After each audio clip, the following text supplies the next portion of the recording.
பிரம்ம சம்ஹிதை முதல் வரியின் விளக்கத்தின் தொடர்ச்சி. அப்படியானால் ஸ்ரீமத் பாகவதத்தில் இவை மனிதனின் பாகங்கள். பகவான் ஸ்ரீ கிருஷ்ணரே இறைவன் என்று கூறப்படுவது அவர் முதலில் கூறுவதாகும். அதாவது கடவுள் இங்கே கிருஷ்ண என்ற அடைமொழி தந்திரத்தையே குறிக்கிறது.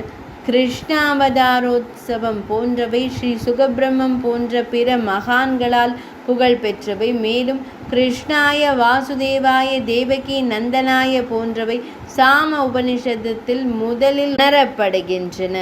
ஏனெனில் அதுவே மூல வடிவம். பிரபாச பகுதியிலும் பத்ம புராணத்திலும் ஸ்ரீ நாரத மாமுனிவருக்கும் குசத்வஜருக்கும் இடையேயான உரையாடலில் ஸ்ரீமத் பாகவதம் நாமங்களுக்கெல்லாம் முதன்மையானது, என் நாமமே பகைவர்களால் சுட்டெரிப்பவனே என்று கூறும்போது இது கூறப்படுகிறது.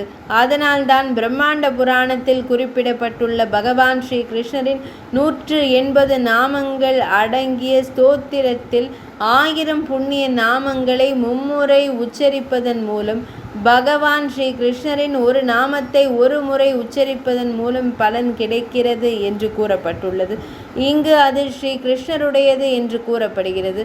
மேலே கோவிந்தன் என்ற பெயரால் புகழப்படுவது அவர் தனது கருமை நிறத்திலும் பசுக்களின் அதிபதியாக இருப்பதன் தனித்துவத்தை காட்டுவதே ஆகும்.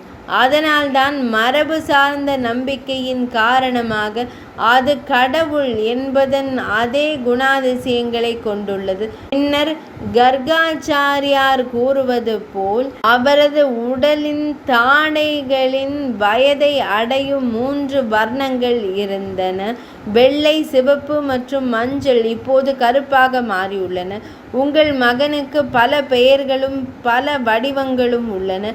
அவை இயற்கையின் குணங்களின் வயதுகளுக்கு ஏற்ப இருப்பதை நான் அறிவேன். ஒளிரும் போது வெள்ளையும் மற்றவையும் வர்ணங்களாகவே இருந்து ஒளியை பெற்றன. எனவே பகவான் ஸ்ரீ கிருஷ்ணரே செய்பவராகவும் மிகவும் கவர்ச்சிகரமானவராகவும் இருப்பதால் பிரதான பெயர் கிருஷ்ணரே. அதனால்தான் இயற்கையில் குணங்கள் வழியாக அந்த பெயரின் முதன்மையை குறிக்கும் கிருஷ்ணரின் பெயர் அந்த பெயரின் முதன்மையில் பெறப்படுகிறது. இவ்வாறு ஒரு யோக உள்ளுணர்வாகவும் அது அவ்வாறே காணப்படுகிறது. இல்லையெனில் இந்த வசனம் வேறொன்று. கௌதம தந்திரத்தில் பரமபுருஷனை வழிபடுவதற்கான தந்திரத்தில் உள்ள 18 எழுத்து மந்திரத்தின் விளக்கத்தில் இதே போன்ற ஒரு வசனம் காணப்படுகிறது. இதுவரை எனவே பாவம் என்ற சொல்லை போல எல்லா அர்த்தங்களும் தோன்றும் மூலமான பூ தாதுவின் அர்த்தம் இதுவாகும். இங்கு இழு என்பதன் அர்த்தம் அதுவே. கௌதம முனிவரில் பூ என்ற சொல் இருப்பை குறித்தாலும் அதன் வினை உரி சொல் அர்த்தமே இருப்பு என அழைக்கப்படுகிறது. குடம் என்ற சொல்லின் பிரதிநிதித்துவத்துடன் இதற்கு சமநிலை ஏற்படுவதற்கான சாத்தியம் உள்ளது. முதல் வச்சன விளக்கத்தை தொடர்ச்சியின் பகுதி இனிதே நிறைவடைந்தது.